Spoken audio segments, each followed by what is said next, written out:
ଚନ୍ଦନେଶ୍ୱରରେ ଜଳଛତ୍ର ପ୍ରଦାନ।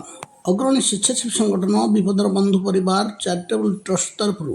ପ୍ରସିଦ୍ଧ ଶୈବପୀଠ ପ୍ରଭୁ ଚନ୍ଦନେଶ୍ୱରଙ୍କ ପୀଠରେ ଜାଗର ଯାତ୍ରା ଉପଲକ୍ଷେ ମାନସିକ ରଖି ଆସିଥିବା ଶ୍ରଦ୍ଧାଳୁମାନଙ୍କ ପାଇଁ ଟ୍ରଷ୍ଟ ତରଫରୁ ସକାଳ 8 ଘଟିକାରୁ ଅପରାହ୍ନ 3 ଘଟିକା ପର୍ଯ୍ୟନ୍ତ ଜଳଛତ୍ର କାର୍ଯ୍ୟ ଚାଲୁ ରହିଥିଲା। ଏହି କାର୍ଯ୍ୟକ୍ରମକୁ ଡକ୍ଟର ବସନ୍ତ କୁମାର ପଣ୍ଡା ଉଦ୍ଘାଟନ କରିଥିଲେ। ଅନ୍ୟମାନଙ୍କ ମଧ୍ୟରେ ଉପାଧ୍ୟକ୍ଷ ଜନ୍ମଞ୍ଜୟ ସାହୁ, ସଭାପତି ନିମାଇ ପଣ୍ଡା, ସମ୍ପାଦକ ଗୋପାଳ ପାତ୍ର, କୋଷାଧ୍ୟକ୍ଷ ଭଗବାନ ଦାସ, ପ୍ରତିଷ୍ଠାତା ନିହାର ରଞ୍ଜନ ଆଚାର୍ଯ୍ୟ, ବସନ୍ତ କୁମାର ଶତପଥୀ, ସୁଭାଶିଷ ନାୟକ, ସଙ୍ଗୀତା ଆଚାର୍ଯ୍ୟ, ପ୍ରଭାସିନୀ ମଲ୍ଲ, ବୀଣାପାଣି ପ୍ରଧାନ, ସଚିଦାନନ୍ଦ ଧଳ, ଅଶୋକ କୁମାର ସାହୁ, ଜ୍ଞାନରଞ୍ଜନ ରଥ,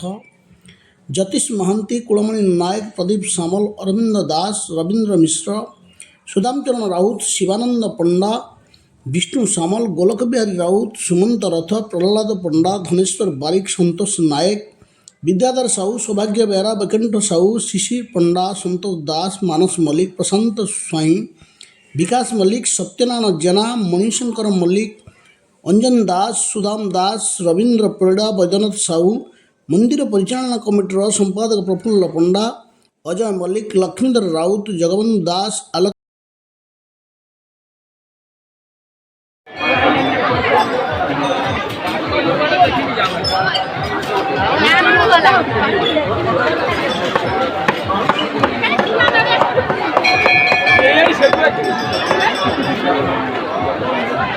Não, isso aí.